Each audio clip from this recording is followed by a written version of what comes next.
जरा देखिए इसका जल्दी से आपको मैं एक क्विक रिकैप देता हूं ताकि ये पूरा मामला क्या है ये आपको समझ में आ जाए। क्रूज पार्टी जो कि 1 तारीख और 2 तारीख की रात में जो क्रूज पार्टी चल रही थी, जब आर्यन खान को गिरफ्तार किया गया था, आर्यन खान हिरासत में ले लिए गए थे, एनसीबी ने डिटेन कर लिया था। एनसीबी के शिकंजे में 8 लोग आए थे और उनमें से एक को छोड़ दिया गया। ये आरोप लगाते हुए कह रही है एनसीपी और बाकी जो ओपोनेंट पार्टीज हैं कि वो क्योंकि भारतीय जनता पार्टी का सपोर्टर था इसलिए उसको छोड़ दिया गया। खैर, आर्यन खान का इंटरनेशनल ड्रग पैडलर्स के साथ संपर्क होने का कनेक्शन सामने आया। आगे दिखाइए, आर्यन खान गिरफ्तार हो गए। आर्यन खान जब गिरफ्तार हो गए बाकायदा, तो फिर क्रूज पर किरण गोसावी की मौजूदगी पर सवाल उठे, क्योंकि किरण गोसावी वो व्यक्ति थे जिन्होंने अपनी सेल्फी डाली थी आर्यन खान के साथ। यह कहा गया कि इसमें यहां पर प्राइवेट लोगों का क्या काम है, यहां तो एनसीबी के ऑफिसर्स होने चाहिए, किरण गोसावी यहां कैसे मौजूद है। और फिर उसके बाद आर्यन के बचाव में नवाब मलिक आ गए। उन्होंने कहा कि देखिए यहां फंसाया जा रहा है और यहां केवल धर्म विशेष के आधार पर, और ये कौन अपने पाले में है कौन दूसरे पाले में, इसके आधार पर कार्रवाई की जा रही है। आर्यन और अनन्या का चैट सामने आया।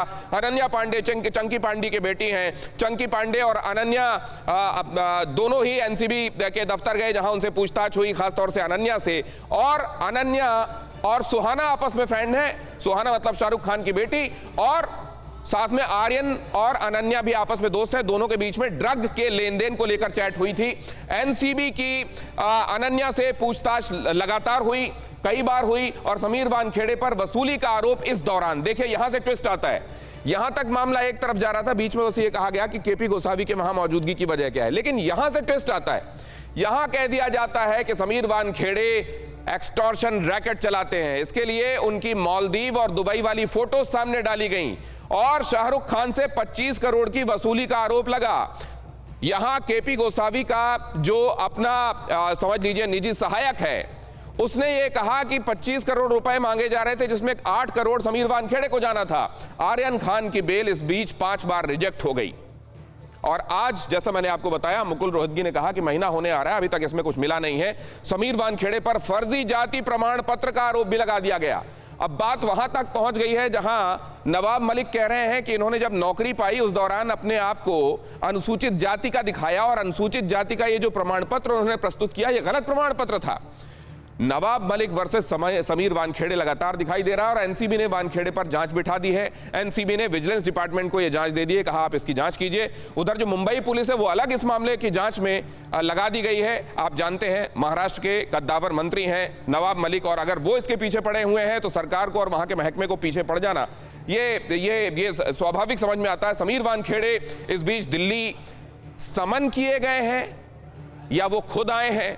क्या रूटीन जो रिव्यू होता है, जैसा वो कह रहे हैं रूटीन रिव्यू के लिए पहुंचे हैं, या उनको यहां बुलाया गया है और उनके ऊपर डिपार्टमेंटल इंक्वायरी सेटअप कर दी गई है? वानखेड़े के बचाव में किरीट सोमैया इस बीच सामने आए हैं और उन्होंने कहा है कि इस तरीके से टारगेट किया जाना एक ऑनेस्ट ऑफिसर को, वो ठीक नहीं है। और यहां आप देख ये भी कहा गया है कि दलित होने की वजह से समीर वानखेड़े पर ये हमले किए जा रहे हैं।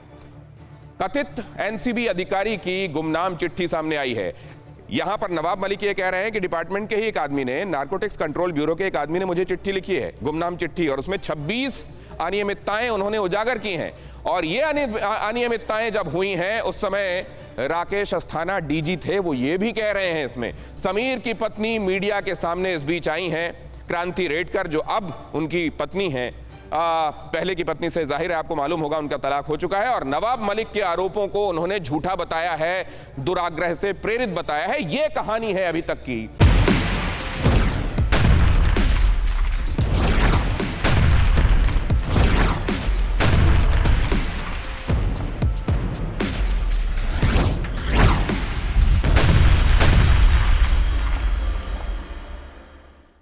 परवाह देश की, सोमवार से शुक्रवार रात 10 बजे TV9 भारतवर्ष पर।